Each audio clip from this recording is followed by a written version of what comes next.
acre. So we're both going to support this workshop. We've got for you a mix of content, just a few slides to start with, just to really set the scene.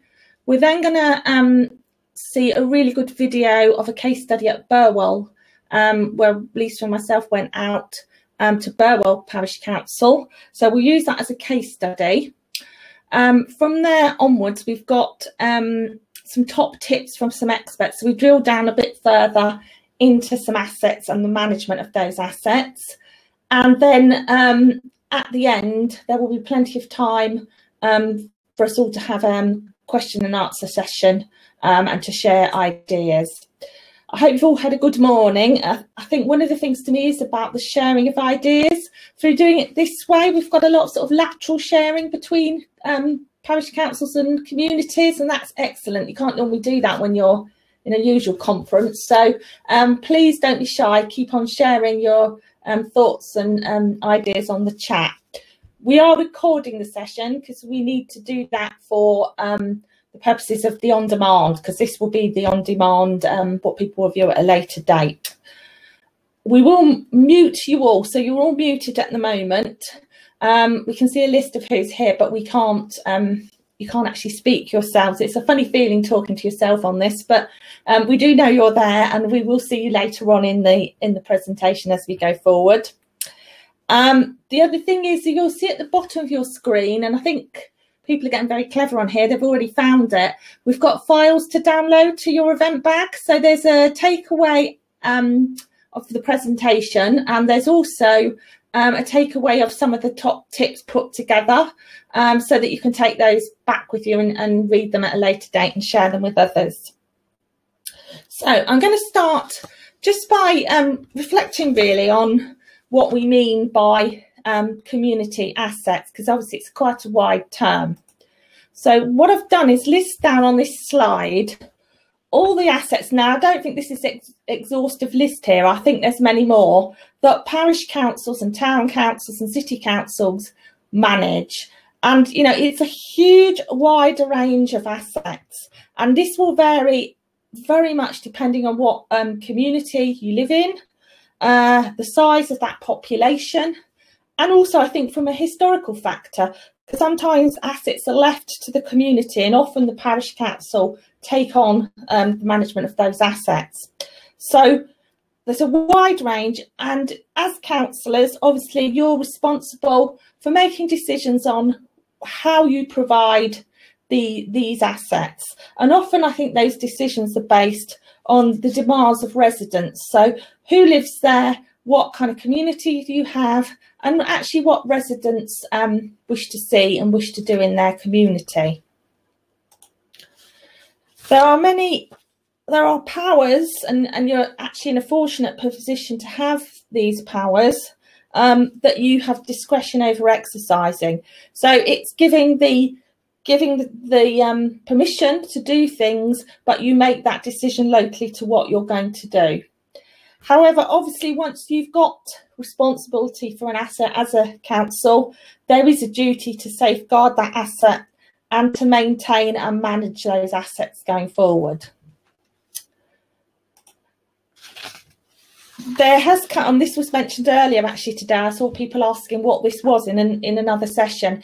There was a Localism Act, which actually now was 10 years ago nearly. It doesn't seem possible, but that brought in extra powers for local councils, the general power of competence. So with this more aligns to community priorities and allows you to achieve more.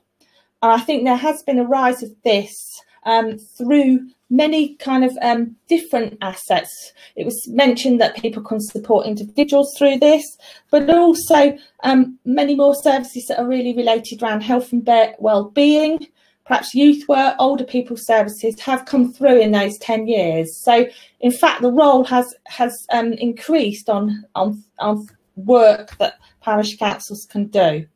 There is some caveats on power of confidence. The clerk must have a sector qualification. That's usually the CLCC qualification. And also there must have been councils elected at the last ordinary election. And what we do know is that many councils, there's vacancies, and co-option is or appointment of councillors without election happens. So it's sad that power of competence couldn't be used in many places. There, I've put on there a helpful website you might like to go back to later. That is actually the locality, which is a charity, a national charity, but there's many more resources on there regarding the Localism Act. So there's the assets obviously you own now, and this sounds simple, but what has come through, and you'll see this theme coming through these presentations we're going to have later, is that assets really, many councils and clubs are managing a lot of assets, and there's lots of little ones like seats, street furniture, etc. But many councillors maybe don't know where all these assets are. So it is good to have a good understanding of your assets, and a simple way to do that is to map them.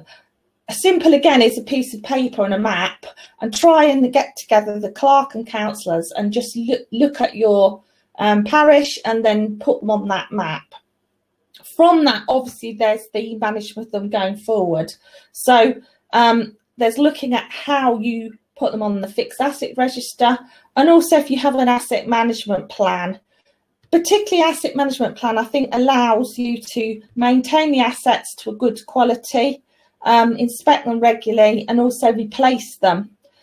If assets are not managed effectively, obviously there's financial loss, can lead to being underinsured maybe, and then they become out of date, and you have to then have a whole modernisation programme to replace them. Often if you do go to that, there may be that those assets have to have a condition survey.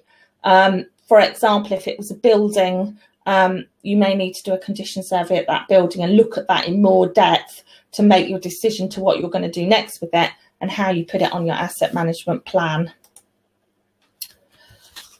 There's also, I think, the role of looking ahead. As we know in Cambridgeshire, most communities are growing.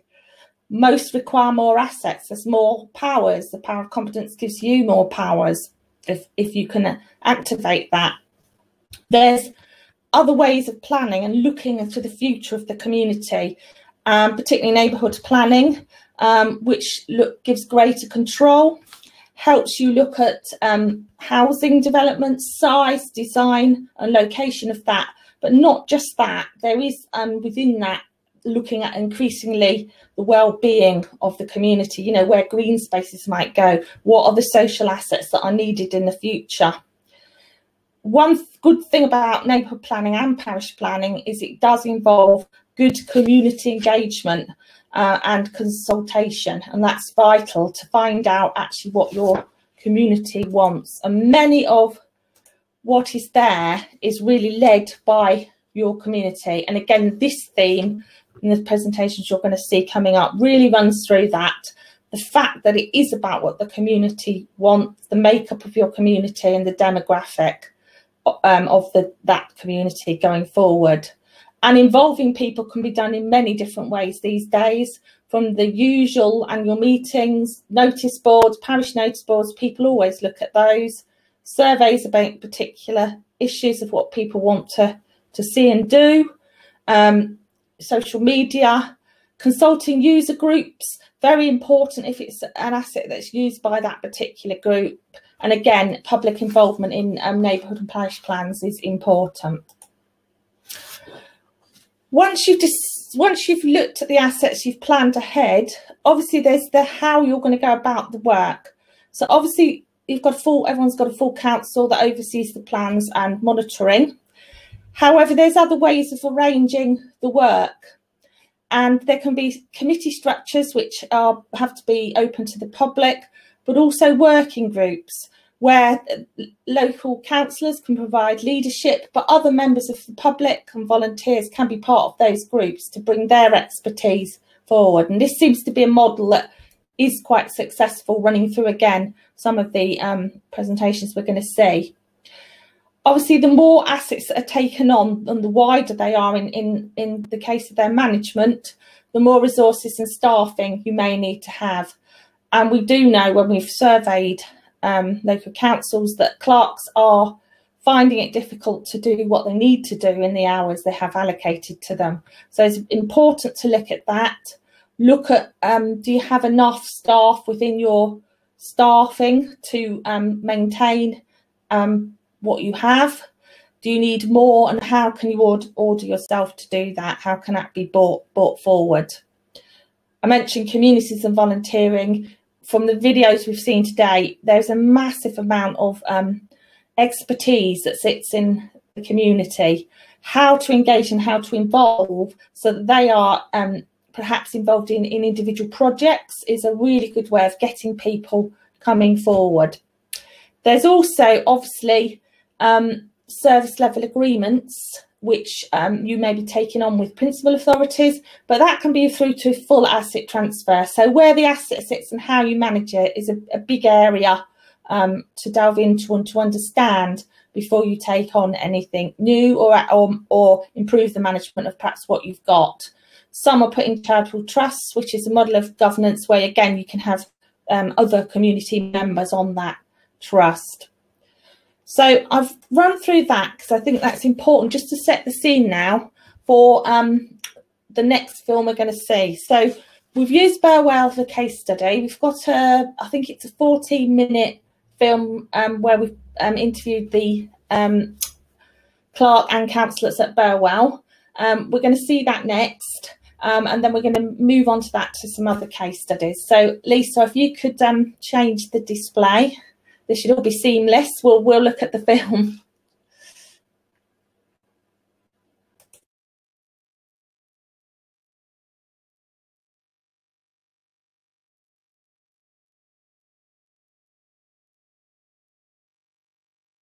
I'm Liz Swift and I'm the current chair of Burwell Parish Council. We are a fairly large parish council with 17 councillors, and we are a large village. We are responsible for looking after many assets within this thriving community. We are very much a community-based parish council with in the heart of our community. We have this building here, which is the Jubilee Reading Room, which is our parish office. We have 2 village halls, the Gardner Memorial Hall, which is way over 100 years old, and we have a fairly new hall, which is Mandeville Hall. We have 4 children's play areas, and we have a nature reserve, Pauline Swamp. We've got the Spring Close site, and we've got a community orchard, and we've got the recreation ground, which incorporates one of our play areas, but we've recently had that refurbished to a very high standard, and it's a really good community asset. Everything we do for the village, we do with our parishioners, our residents in mind, so that we hope to benefit them.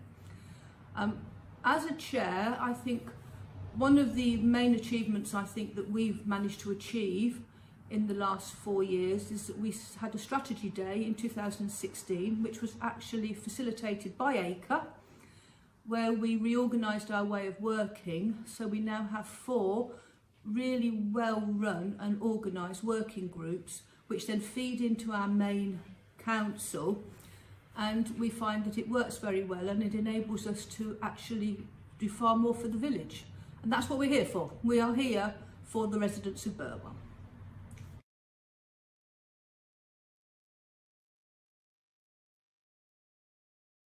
Hello, my name's Hazel Williams and I'm Chair of Finance at Burwell Parish Council. A word about our war memorial, which is a bit unusual.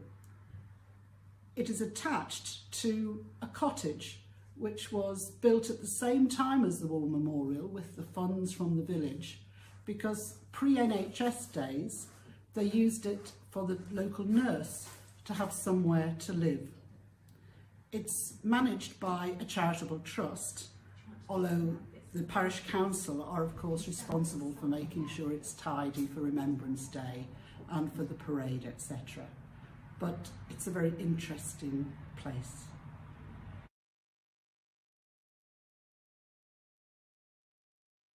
Four years ago, East Cambridge District Council decided to close a lot of its public toilets as a cost-saving measure. They did give our village, who had a public toilet, a year's maintenance costs, which they would have spent on it, but then the toilets were closed. We went out to consultation with our community, and they decided that actually it was important we maintained a public toilet. And so it has taken us 4 years through all the legal proceedings and the negotiations, etc., and the building work to put in place a totally accessible toilet for people to use. We're now able to use part of the building for storage too.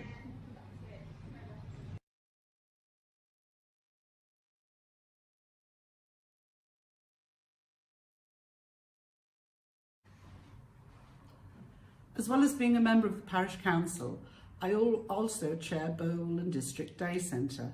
This is a charitable trust which is open 5 days a week and is very valued in the community.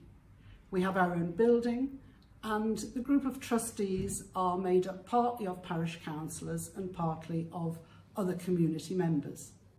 We provide meals every day and a day of activity for older people, and we also take out hot Meals on Wheels to those people who need to have it. During the virus situation, we've been able to supply hot meals to lots of older people in the village who would have found it very difficult otherwise. We're 30 years old this year, and so we must be doing something right.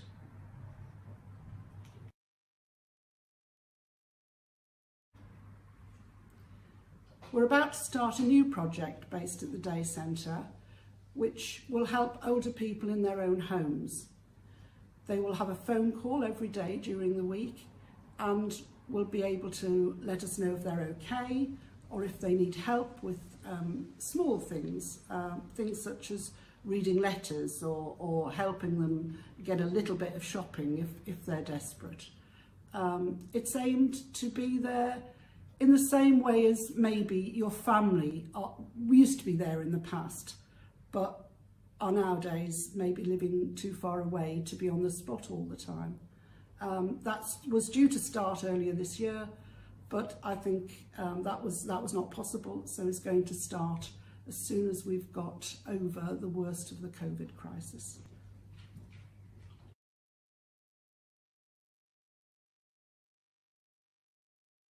I'm Robin Dias. I'm the Vice Chair of the Burwell Parish Council. We're in the Burwell Gardner Hall. The Gardner Hall is 100 years old. It's been used extensively in the past as part of the village assets. Now it's beginning to get very tired. It's had little work done to it since the 1960s when toilets were installed and there was a balcony which was taken down. At the moment, our hope is to bring it up to the 21st century and to make it fit for purpose and to extend its life for the next 40, 50 years.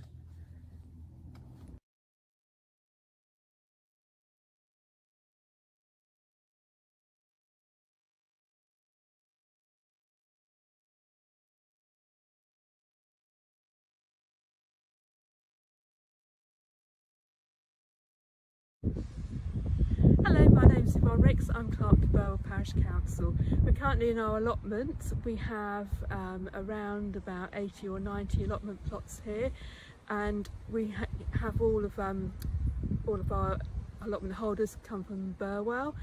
We currently have around about 10 on the waiting list. We did manage to actually clear the waiting list a while ago, just before COVID, but since COVID, things have obviously, more people want to come out and work in the fresh air, and we have had an increased demand in those wanting the allotment plots.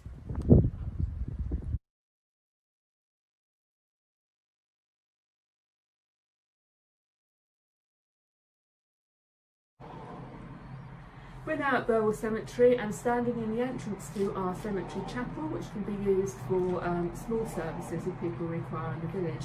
When I took over as clerk to the parish council, the record system for the cemetery was very antiquated. We have recently produced and set up a new system which includes all the information and data, making everything so much easier for us to find that information and to manage the cemetery on behalf of the village.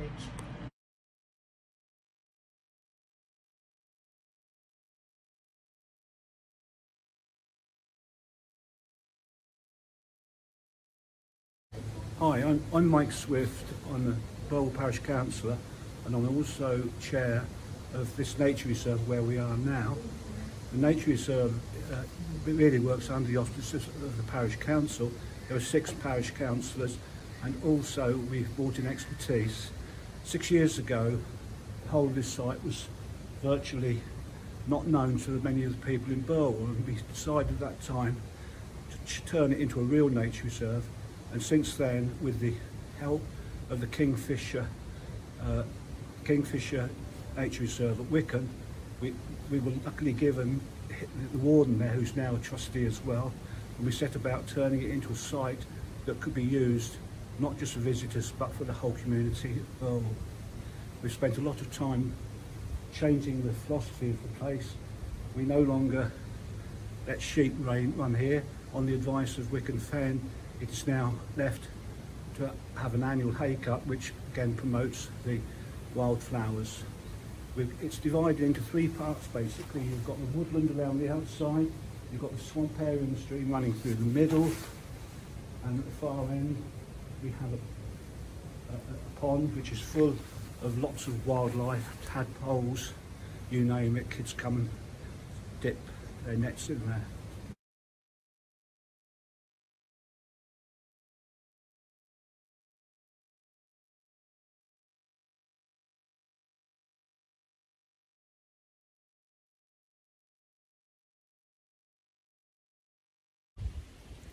My name is Paul Webb. I'm one of the parish councillors in Burwell, and I was also part of the project team which helped develop the new facilities on the recreation ground. Behind me you can see that we've had Football Association funding. We had a programme to improve our recreation ground. Starting some 5 years ago, we started spending on pitch improvement, and over 3 years we spent nearly £50,000 on improving the pitch for the footballers. Following on from that, it was decided that we needed to refurbish and extend our pavilion, and we got a grant of over 70%, nearly £232,000 from the Football Association.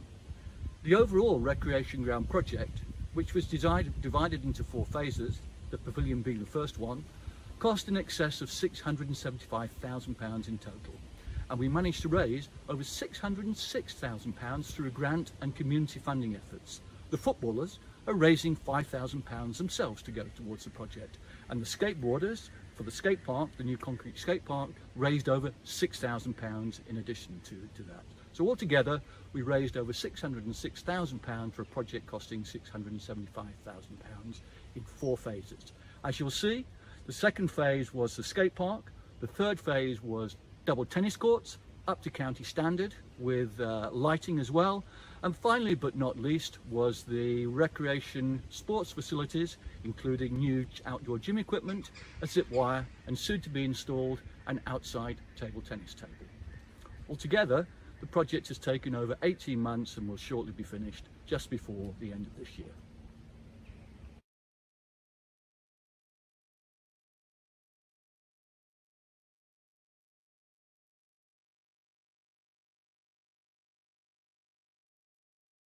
Part of the general refurbishment of the recreation ground, it was decided that also new play equipment was desperately needed, because all we really had before were a couple of swings that weren't particularly in good condition.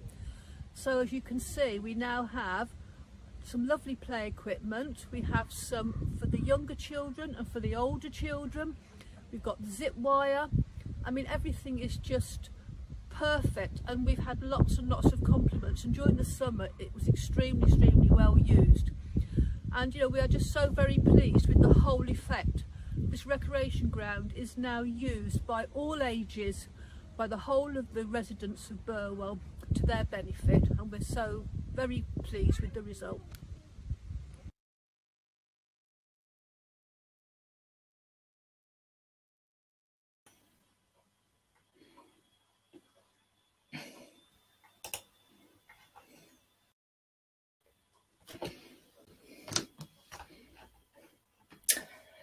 So I think what Liz said at the end there about they're so very pleased with the result, I think there's some really impressive work gone on, particularly at the recreation ground and the assets they now have there now.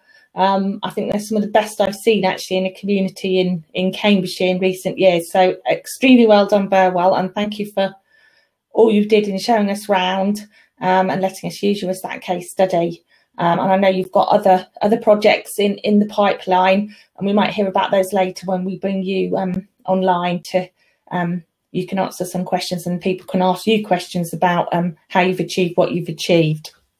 So we're now going to move forward to some other much shorter videos that are going to be top tips.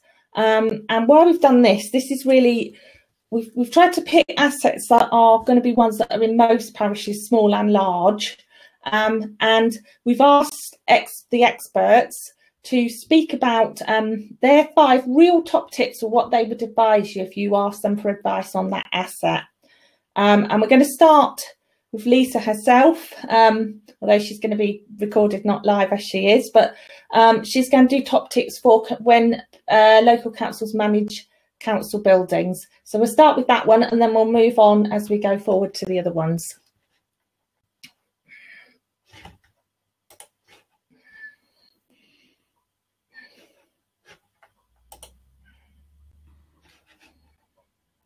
Hello, my name's Lisa Chambers. I am the Community Facilities Development Officer at Cambridgeshire Acre, and these are my 5 top tips in managing community facilities.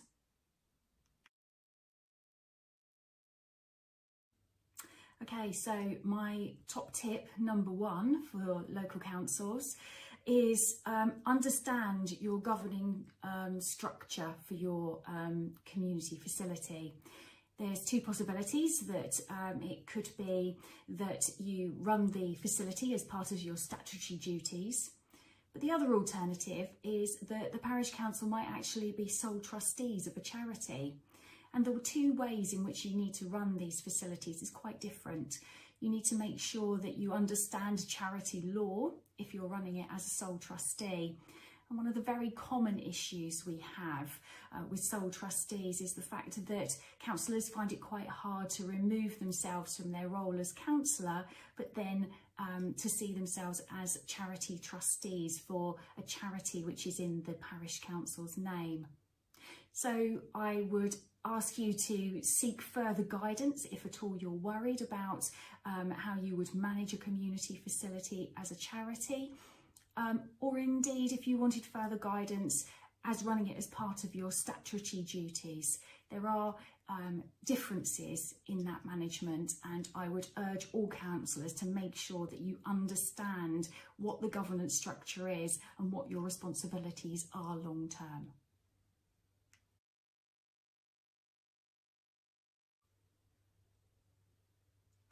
My second top tip is to consult with your wider community on a regular basis. Make sure as a parish council that you understand how your community wishes to use this community facility. Are you providing the right events and activities and classes? Is there an aspiration for your community to see a much improved building? Is there need for an extension, for example, to provide additional classes or additional needs? By being in tune with your community and understanding their aspirations and wishes will benefit not only your community, but also the long-term viability of your building that you're providing.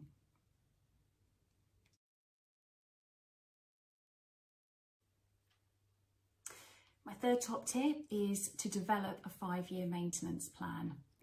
It's much better to be in a position where you can look ahead and understand what's coming down the line than to wait for the boiler to break down or for there to be a leak in the roof. Funding is going to become even more difficult for us all to access as we move forward. Many of the funds are being reverted to COVID recovery, quite rightly at this moment in time. But it does mean that other funds are going to be more difficult for us to come by in order to deliver just the general things that we were looking at, seeing as normal previously. So develop that plan. It doesn't need to be a massive 40-page document. It could just be an Excel spreadsheet. But making sure that your entire council is aware of the expenses coming along and the things that you want to do to improve your facility over the next few years. It's really important to understand this and see this in a planned way of when you plan to repair the boiler or replace the boiler, when you plan to build an extension maybe, or buy new chairs for the facility. They're all really important things, and you do need to have a planned approach to make sure that they are going to happen on time. Top tip number 4, keep your policies under review. It's really important to set up some system where you can review all of your policies either on an annual or a biannual basis, making sure that all of the requirements for health and safety, safeguarding and employment issues are all in place, and that the councillors understand these policies and have agreed to the contents of them.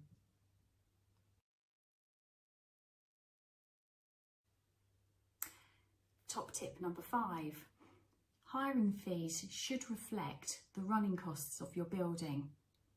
So again, a bit like the policies, it's about keeping your hiring fees under review, making sure that you're comparing all of your overheads and your costs in running the facility to reflect within your hiring charges. Reviewing your hiring charges can often lead to difficult conversations and difficult decisions for councillors. Trying to keep that balance between what is a fair price to the community for an hourly rate, but also making sure that the costs are being covered, the staffing costs, the utility bills and the general running of the facility, in order to make sure that it's not about running at a profit, but making sure that the facility is cost effective and not being a drain on council resources.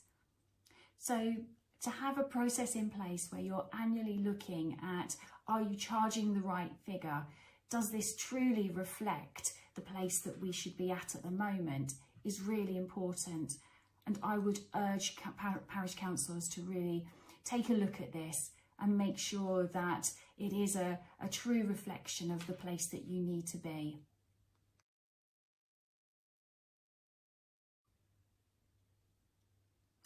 I hope you have found these top tips useful. And as part of the community building service, ACRE do offer a library of information sheets, and there is a wealth of information available to charities and parish councils on the running of facilities in the community. So if you do have any questions or concerns or want to explore any of these areas in more detail, please get in touch. My details will be on the next screen, and hopefully I will be able to answer your questions in the panel session.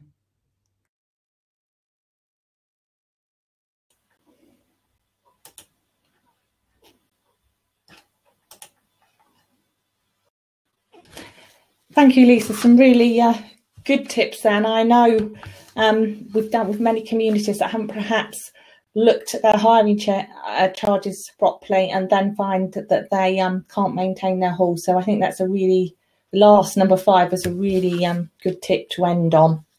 And Lisa is obviously here, so can answer more questions, and we can follow up after this if anyone's got any questions, they put them in the chat. So we're going to move on now to football pitches, and delighted we've got Katie Critchley here from the Cambridge Football Association. And again, we're going to go live for that in a minute, but we're going to hear Katie's top tips first. So I'm going to... Hi, my name is Katie Critchley. I'm the Football Development Manager at Cambridgeshire FA. I oversee football participation, including disability, female talent pathway and facilities and investment across the county. Here's my top tips for local councils.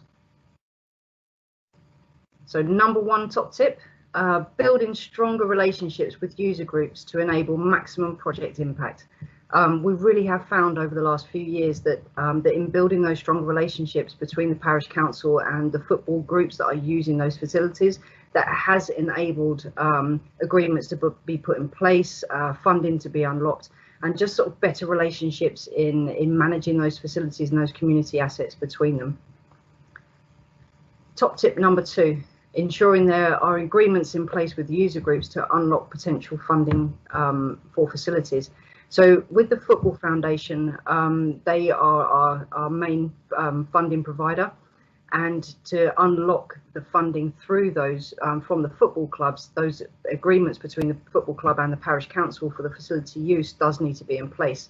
So we recently had some pitch maintenance funding that came out, and it was asked that one of the documents that was uploaded was an agreement between the parish council and the football club. And actually we found that whilst we needed that agreement in place, some of those relationships weren't necessarily in place to get that done at pace. So if I go back to tip 1, and that really is sort of the layer up from that, build those relationships to ensure that the agreements are in place to be able to unlock those facility funding opportunities. Top tip number 3, understanding the local football facility plan and how this could positively impact your local area. And that will involve working with your user groups as well as the county FA to bring it to life. So the local football facility plan is a 10-year report that highlights priority projects for investment over a 10-year period. Those have been completed now for South Cambs, East Cambs, and for Fenland. They're available to view. If you'd like to have the links to those so that you can update them, please contact me. I'm happy to provide those.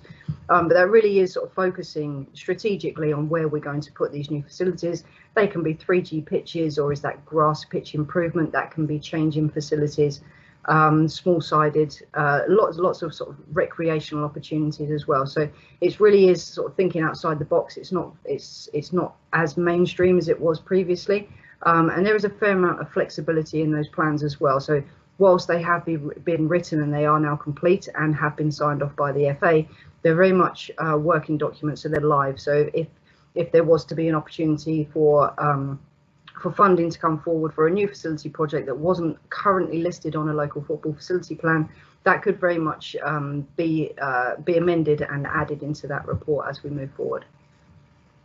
Top tip number 4, grass pitch maintenance is currently a huge priority for the Football Foundation and for the FA, and there is currently funding available to encourage investment in areas where pitches are classed as poor or basic.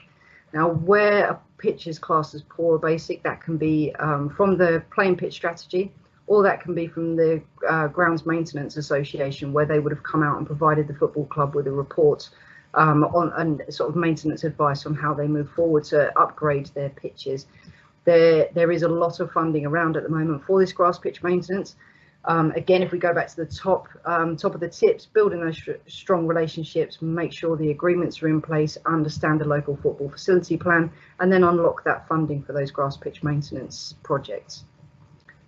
Top tip number 5, changing facilities are not hugely used for children's football, and therefore the funding priorities are 75% on pitch, meaning for grass pitch maintenance or 3G pitches, maintenance projects, etc., and then 25% off the pitch, so for your machinery, storage, changing facilities, etc. So whilst we're saying they're not a huge priority, we know that they are still needed, and very much so in terms of welfare blocks for safeguarding from children's perspective, kitchenettes so that clubs are sustainable, they can have some form of income to make sure that they can get through the season. But very much we're focusing at this time 75% on pitch.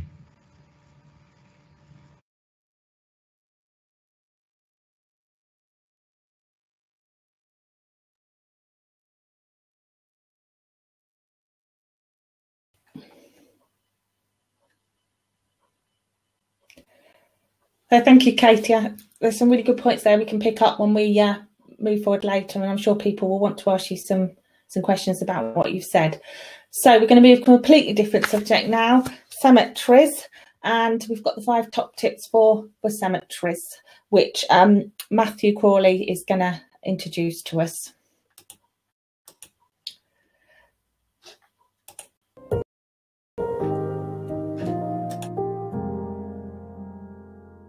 Morning everyone, my name's Matt Crawley. I'm the Technical and Member Services Officer for the Institute of Cemetery and Crematorium Management. I've been working in bereavement services for over 20 years now, and also one of my roles currently is the Cemetery Management Tutor for the ICCM Diploma. So today, these are my 5 top tips to help you run your cemeteries more efficiently. So, tip number 1 is the registers. So we've all got the registers that we recognise as maybe old-fashioned Dickensian registers, or you might have a computerised system that does that for you.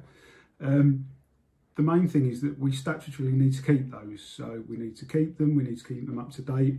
We also need to make sure that they're preserved from any loss or damage. So a lot of the people that I talk to on a day-to-day basis that are after advice are inheriting records. Now this might sound familiar to some of you, where you've got records that maybe aren't entirely up to date or they're missing certain things. So this is our opportunity now to make sure that the people following us don't have the same problem. So there's certain things that we need to keep in those registers, such as grave owners, interments, and we also need to keep non-statutory registers for any pre-24 week baby burials as well. But it doesn't just stop there. We can add to the things that are prescriptive that we need to keep. So, for example, if you've got grave diggers that are coming across certain problems, so they might be digging a grave and the sidewall collapses, or it's particularly wet in an area, or you even want to record how much depth is left in the grave after the last burial has gone in. These are all things that can be captured at the time of the funeral, can be brought back to the office in some sort of written form or by conversation, and recorded in your registers as well. So don't be scared about adding things to your registers. It's only going to benefit the people that are also coming in after you, as well as the people that we're trying to help in organising their funerals. Top tip number 2 is grave shoring. Now, grave shoring might strike fear into some of you, but it's a necessity, I'm afraid, in what we do. So we need to make sure that every grave that's over 3 foot in depth needs to be shored to a minimum of 50%. Now that can be by hydraulic means or by timbers, anything that's going to reinforce that grave at the time that you've obviously got a funeral going on, where you've got a large amount of spoil next to one side of the grave perhaps, and then you've got lots of people attending on the other side, maybe not at the moment, but generally. So you've got all these things going on around the grave that if you haven't shored could be prone to collapse. Now, as cemetery operators, that is our responsibility to make sure that's done. That might surprise some of you because you think, well, the funeral director might arrange for the gravedigger to do that job, and the gravedigger themselves might be responsible for that job. But as the operators of the site, it's up to us to make sure that that is being done. So maybe if you don't do it at the moment, or you're unsure of what I'm talking about, if this is the first time you've heard it, maybe go and do a spot check, have a look at what's going on at the time that the graves are being excavated in your cemeteries. It's really important.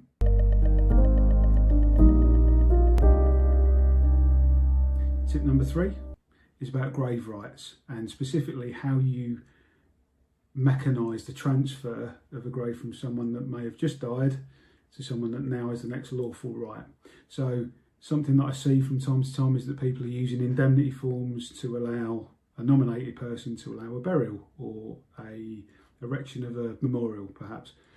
But what we need to do is have something there that protects both you as the authority and the person that's wanting the grave, or anyone really that's got a claim to that grave that might not yet have come forward. So what we need to do, again, is instill this mechanism or this process to get graves transferred lawfully. And of course, we can help you with that.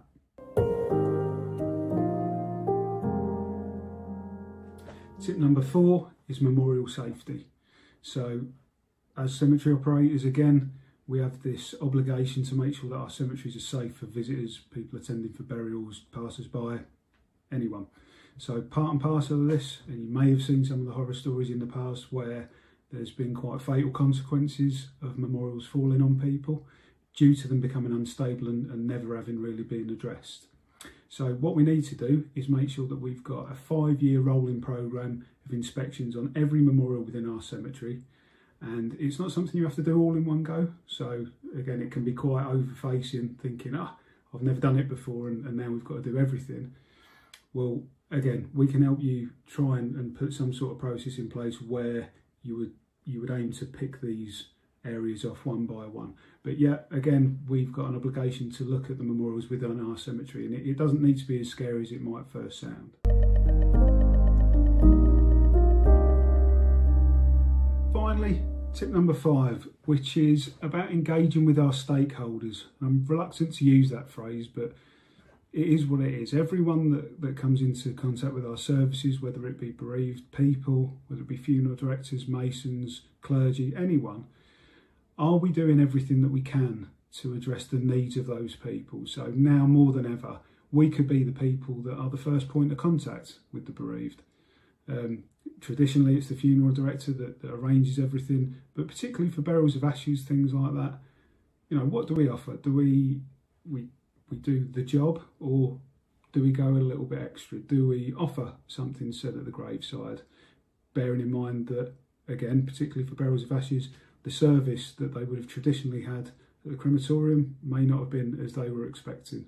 Again, this is influenced a lot by what's going on at the moment, but I think it's something that we should be aware of all the time. So again, do we talk to our funeral directors? Do we talk to our masons? What do they need when we're looking at extensions of cemeteries? You know, I speak to a lot of people that say, we're going to do this and we're going to do that. And I say, well, have you spoke to your residents? Have you spoke to the people that are using your services? Is it actually what they want, or is it what we've always done? So a little bit cliched, but it's relevant. It's absolutely relevant. Are we doing everything we can for the people that need us now more than ever? So thank you for having me. I hope you found some of the information that I've given you useful, and that it can be realistic in what you're doing in your day-to-day roles. As far as I'm aware, I'm going to be on a panel in a little while explaining more and answering some of your questions about things that I've mentioned, and hopefully you're going to have some questions for me that haven't been covered today, and I'm very eager to answer whatever you've got for me. Just one last thing is that everything that I've spoke about today as well, the ICCM is a training institute. We can offer training on a number of things, and I'll put my details up at the end of this video, and I'm sure you'll be given them in due course as well about how to contact me. Again, thanks for your time. See you in a bit.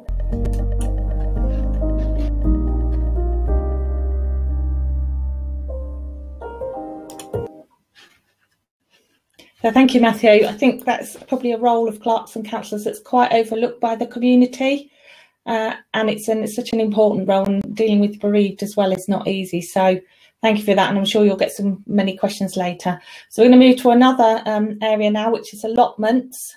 And so I think Raymond's with us, but one of your colleagues has done the top tips, but Raymond is joining us on the interview panel later. Okay. Hello, my name is Di Appleyard. I work for the National Allotment Society, and here we have a few allotment management tips. What should you do if a group of your residents ask you to look at providing an allotment site? There's quite a few aspects to this. People have a right under the Smallholding and Allotments Act to ask you to consider providing them with an allotment site so they can garden and produce food. It's your duty to look at this, but there's no time scale. The National Allotment Society guidance is that an authority would need 20 plots for every 1,000 households. You can acquire the land several ways, by leasing or buying. The county or district council can acquire the land for you through compulsory hiring or compulsory purchase. And another thing that the society are really keen on is to make allotments a planning condition when new developments take place, and that those aspirations are included in your neighbourhood plans. The money comes through Community Infrastructure Levy or Section 106. And if you've got a neighbourhood plan, you will get access to a larger percentage of those funds, 25% rather than the 15% if you've got no neighbourhood plan. Do you need planning permission for allotments? It's generally believed that no, you don't. If it was being used as agriculture, but you may be thinking about communal huts, toilets, mobile buildings, car parking facilities. And for those, you do need to talk to the planning authority because you may need permission. One option for finding a site, for providing a site, is by working together. One of our representatives in the Southwest has created 70 new sites by joining with a group of plot holders, canvassing local landowners and creating temporary sites. These are sites that are not protected by the legislation. And our representatives can offer you support with this, with forming an association and getting the site off the ground. So once you've found the land and you've got people eager to grow, what other facilities should you provide? Well, the minimum obligation is just to provide the land, and it could be a field full of turf. But most authorities go further, provide a quality service, which also means you're more likely to have a successful site. So the basics to think about are access for everybody, including disabled tenants, an accessible water supply, and fences and hedges to provide security against vandalism. But you need to balance that out with having the site being part of the community. A couple of things to watch out for in facilities is that if you've got water infrastructure, it needs to comply with water fittings regulations. Button tops and water troughs will help you to do this. And if your plot holders decide to compost together, well, that's a regulated activity and needs a T23 exemption certificate. What benefits could come from the plot holders forming an association? Well, that's something again that we work around a lot, and it can have many advantages. You can access external funding through grants and the lottery for additional facilities such as compost toilets and communal buildings. And also many associations take on some aspect of site management, such as letting the plot, supervising cultivation, and some lease the site from the authority altogether. And what paperwork and information should you make available to your tenants? Well, good communication and clear policies helps plot holders to understand what's expected of them and also avoids future conflict. You need a website. You should provide tenants with a tenancy agreement and rules. You will need a waiting list and a waiting list policy, and then policies around different things like bonfires, bee or hen keeping. And we have templates for our members. And what wider benefits could the site have for the local community? Well, many sites become community assets, and some have registered as so under the Localism Act, and that's given them some extra protection. They become community hubs. They give access to learning and companionship for local residents. They're used by groups such as school children or people who need therapeutic horticulture. And finally, the allotment show can become an important part of village life. Done. Brilliant.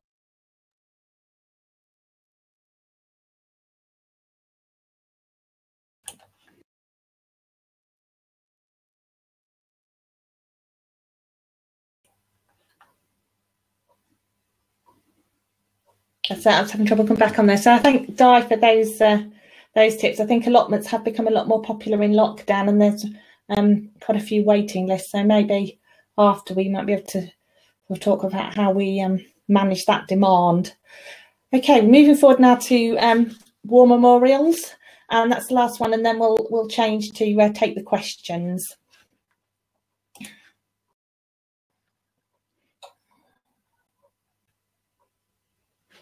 War Memorials Trust is the charity for the protection and conservation of the estimated 100,000 war memorials in the UK. We offer free conservation advice and administer grant schemes for repair and conservation projects.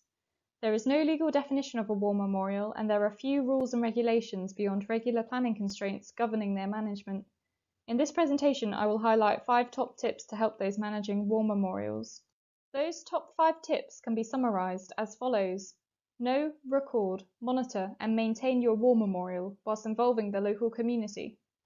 War memorials were erected by local communities and each memorial is unique. It is important to research the history of each one to make sure any changes or works are appropriate and respect its history, design and materials. Find out how the community chose the original names on the memorial if there are any. Proposals to add or change names are not uncommon, but they should be carefully considered as those decisions are part of its history. It can also help you assess any name change requests. Public donations paid for most war memorials. Not all saw a formal transfer of ownership from the committees who frequently managed their creation. Sometimes who owns or is responsible for a war memorial is unclear. In these cases, research will be required. If a clear owner cannot be found, the War Memorials Local Authorities Powers Act of 1923 enables local councils to carry out works to war memorials within their area, but it does not oblige them to do so. Tip 2. Record your war memorial. It is important that owners and custodians keep good records of the war memorial to inform your management. It will also help you to explain decisions to the community. An accurate record is vital in case of damage or vandalism, so you can repair it as per the original. For insurance purposes, such a record is also required.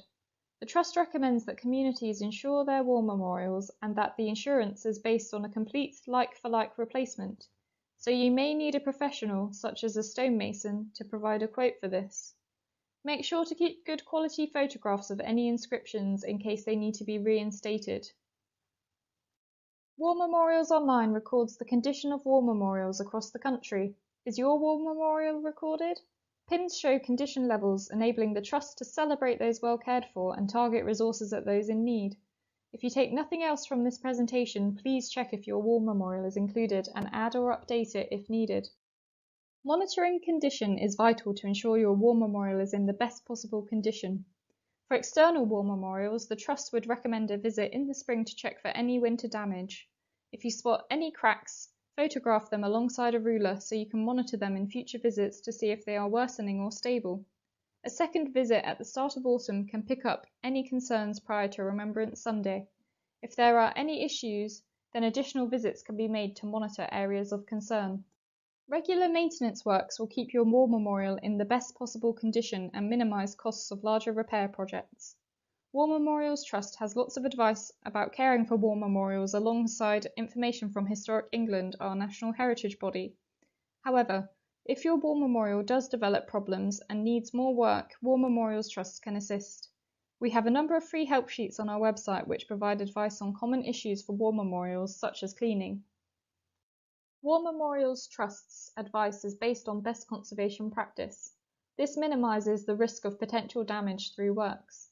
The principles are minimal intervention, maximum retention of historic fabric, historic evidence for repair and replacement, like-for-like repair and replacement, and reversibility.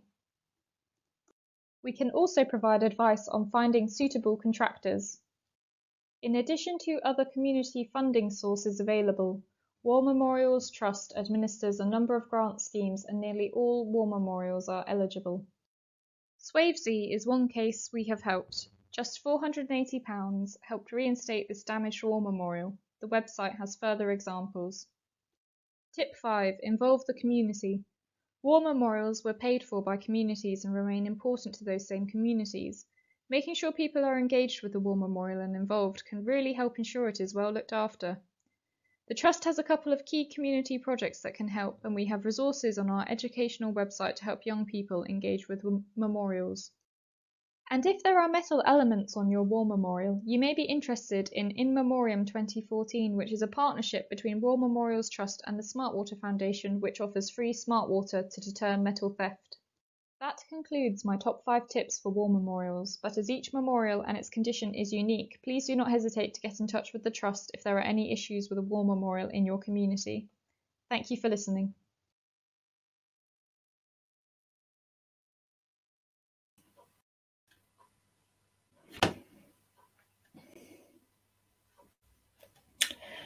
Right, well, thank you everyone. That was really such a lot of information to part it in a short time there.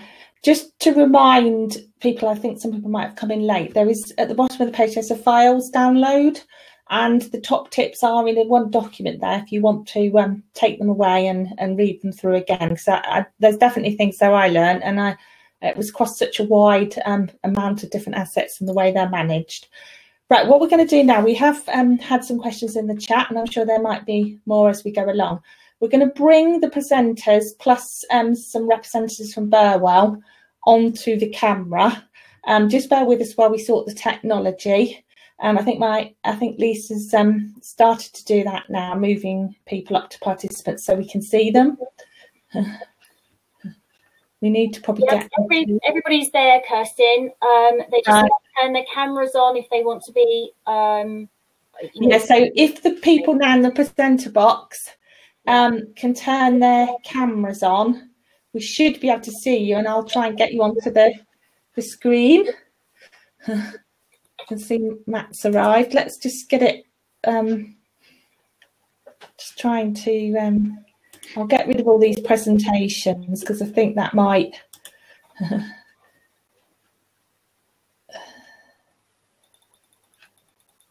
We don't want those presentations on there now, do we? We have people. So we should have a few more that we've moved up. Just waiting for people to turn the cameras on. They're all there. Yeah. So who hasn't got their camera on? I'm going to. Katie needs to turn the camera on if she's okay. Yeah, Hazel. I think you've asked, but you'll have to turn it on. I thought this bit might be a bit of a fiddle. And Yvonne, can you turn yours on? And Liz? We seem to have lost Ray. I'm not quite sure what's happened. Oh, there's Yvonne. So if the little blue thing says start audio and video at the side of your name, push both of those and it should come on.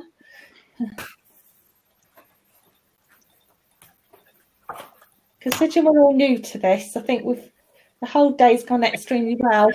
But there are little things to go wrong as it goes along. So we've got Yvonne from Burwell. We haven't got Liz yet. I think we've probably got we've got you as well, Lisa, obviously from the thing. We haven't got Katie. No, we need Katie.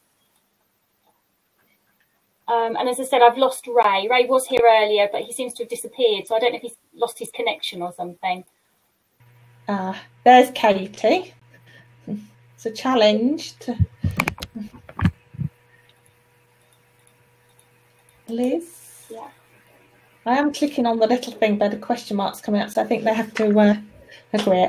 Okay, well, shall we get started then? We've got representatives from most of those presentations, and I think thank you for the people asking questions in the chat as we've gone along. I think what I'm going to start with is, obviously we had the Burwell presentation. I don't know if anybody's got any questions they want to ask Burwell, or even you want to say anything about, I think the journey you've been on in the last 4 years maybe, to get where you've got to now, and perhaps any tips you've got to how you managed to raise the funds in Burwell to do your recreation ground, and anything you can depart really knowledge to others who are probably looking at that and thinking, oh, I wish we had a playground and a recreation ground like that. Okay, where can I start? Okay, with the funding, we obviously had quite a very substantial grant from Katie Critchie's FA association. We also, and having seen Liz come on, she is far better at this than I am. We also had funding for the skate park from Wren, and we had also had a very, very good grant from East Cambs District Council through their SIL Regulation 123 funding. And that's basically, and a little bit of input from funding from some of the local football teams and the skate park users, which all went towards having been able to provide such a wonderful site. But I'm sure Liz and Michael know far more on this than, or they are able to say far more on this than I am.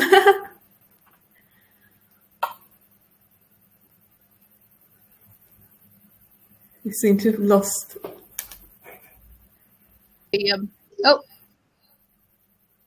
Seem to raise most of the funds for the recreation ground. So do you want a bit more detail, Michael? Well, can you hear me? Oh, can you hear us? Yes, carry ahead. That's all right. We can hear you.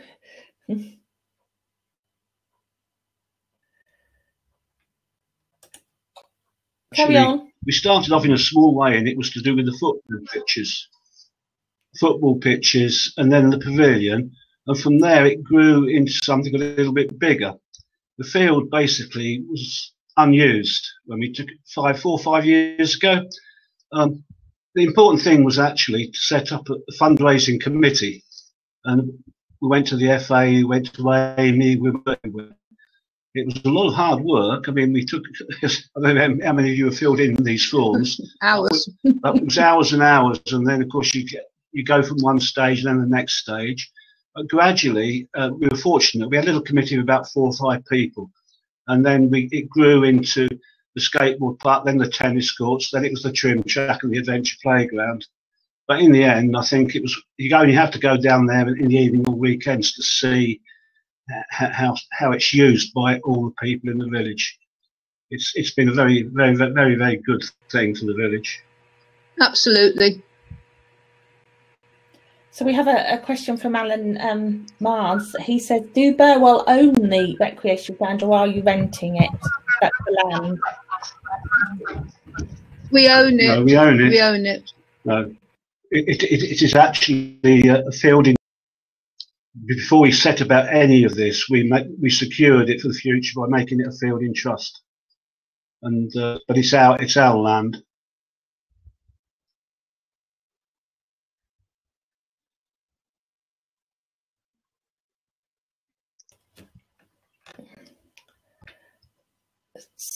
So we have a question here about allotments, but Ray isn't here, is he? So I don't think we can answer that. Matthew, I'd like to bring you in, because obviously someone's asked about where they get further advice on cemeteries and whether you can provide that without someone being a member of your association.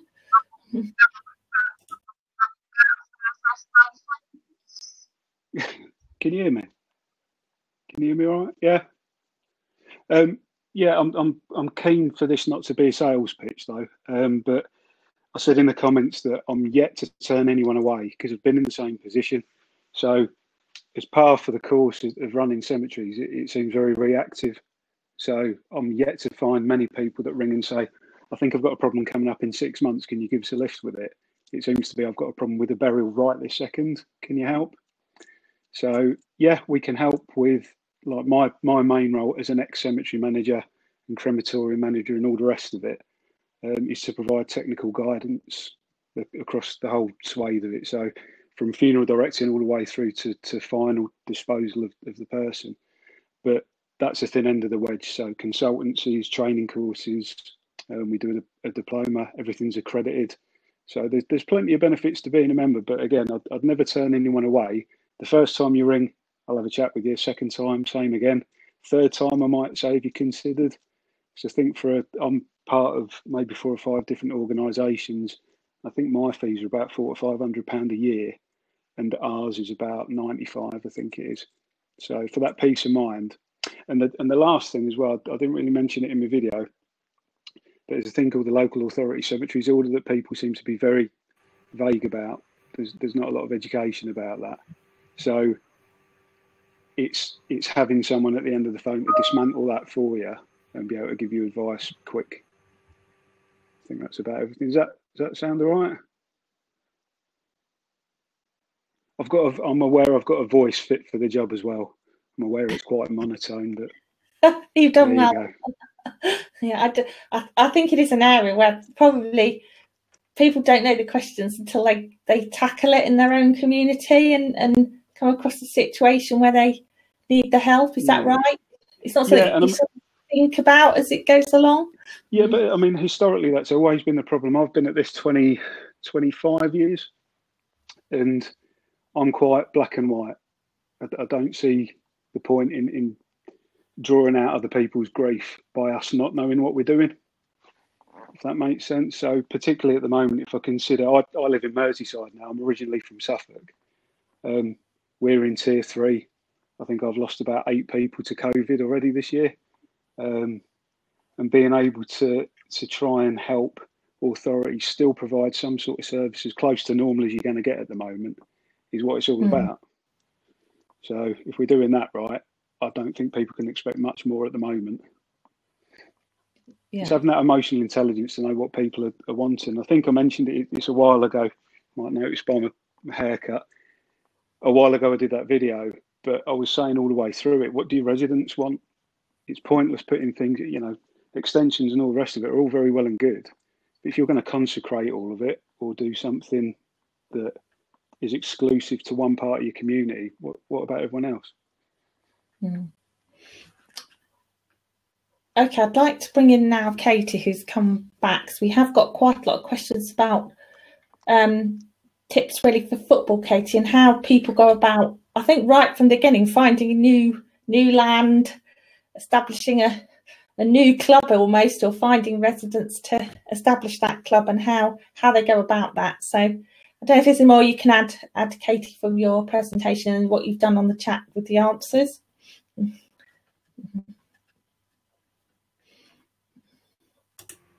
That's better. Hi everyone.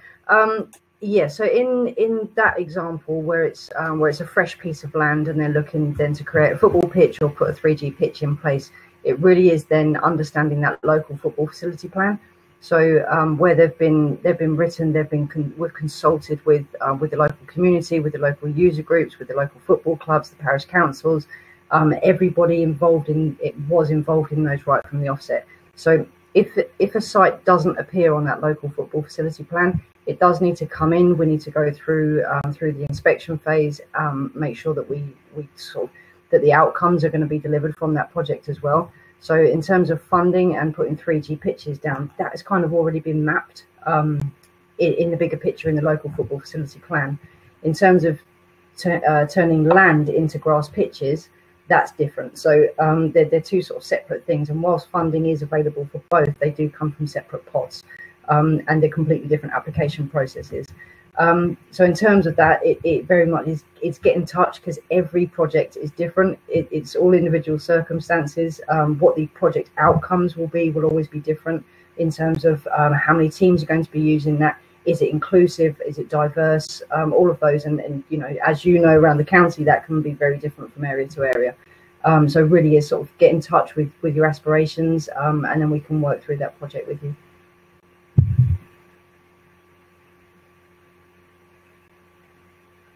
It strikes me I don't know enough about this football plan and where new facilities might be needed. So I think that would be good to share, actually, because people can then see what the plans are for that. I don't think we've quite joined that up enough to the local level.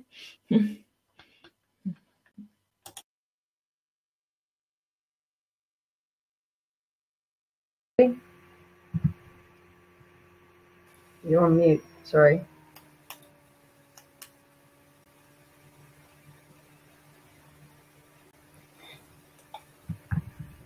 You're okay, Katie. I think you're off mute. Yeah, sorry, I didn't hear what you were saying. I think you were on mute. I said the football plan. Yeah. That is, I think, something we could probably promote more and join up on the local level. Yeah, because I'm not sure we know enough about that, or we know how that fits into the parishes. Maybe to help with that, if you've got parishes in sight where facilities may need better development, or where the pitches you need to develop those. Yeah, that would be amazing. It's worth pointing out as well that the local football facility plan, it's a new project. It was a blank canvas from the FA about 18 months ago. So it's the first time they've ever done anything like this.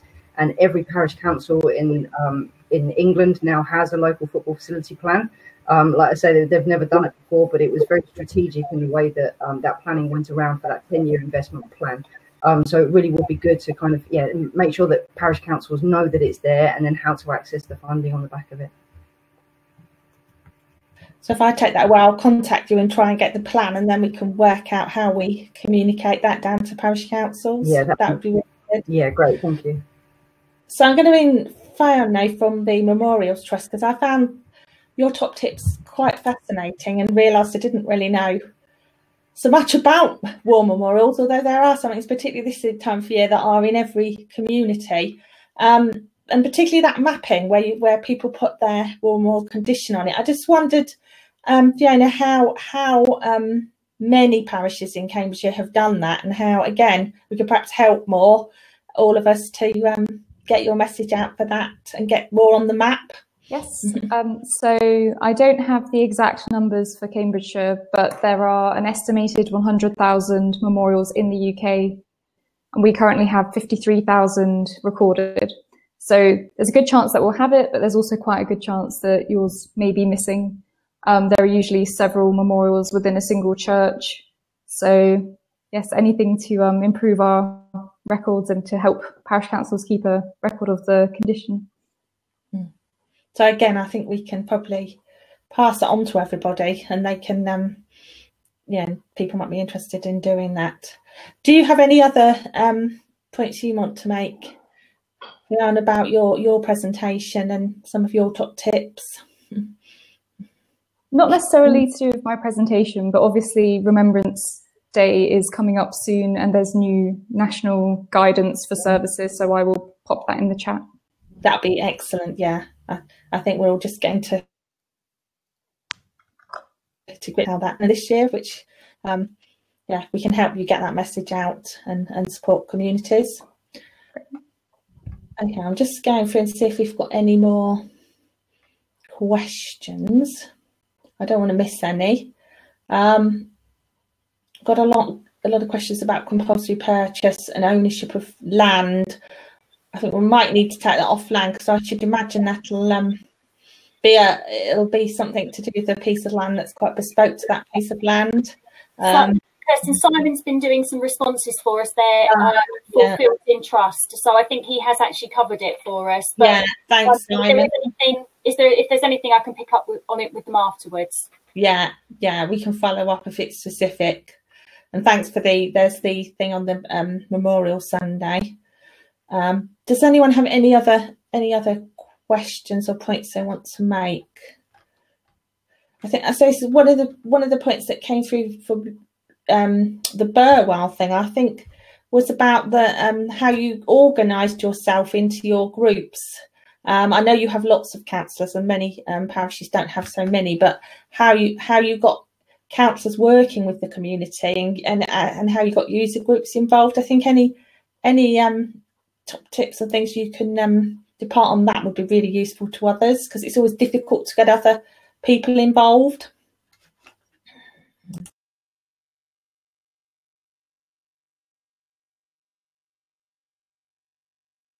Our councillors, and then we've got like the Pauline Swamp, and we've got the Spring Close, where we involve residents as well, because they're obviously interested in that area of village life, and people just seem to come, didn't they, really? I mean, we know who's people approach us and they're interested, and we've got a group who are very keen on climate change, the Burwell Environmental Group, so that they liaise with us. So we've got our official 4 working groups that actually work within the parish council without parish business, but then we've got other little groups, which involve members of the community, where we've got so many parish councillors on each group, then so many residents who are interested. And it all seems to work very well, and we all work together on the whole.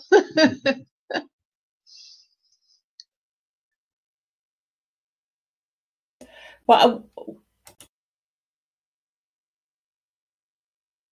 they always say splitting a job down into the different parts is important, and I think that's what you've done. You've split that down and then shared the load and got other people involved for the different bits, which is a really good way of going about it.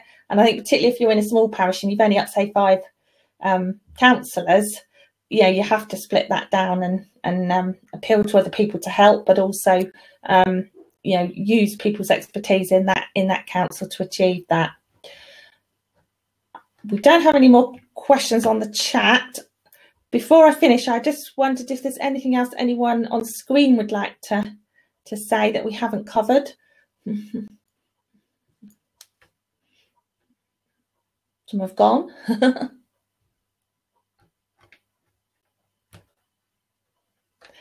So I think what we'll do then, we'll finish there. I remind people there are the downloads. I can see many of you have downloaded those presentations, so do take them away. We have contact with all of those involved in the workshop. If you think of a question afterwards, do please come back to us.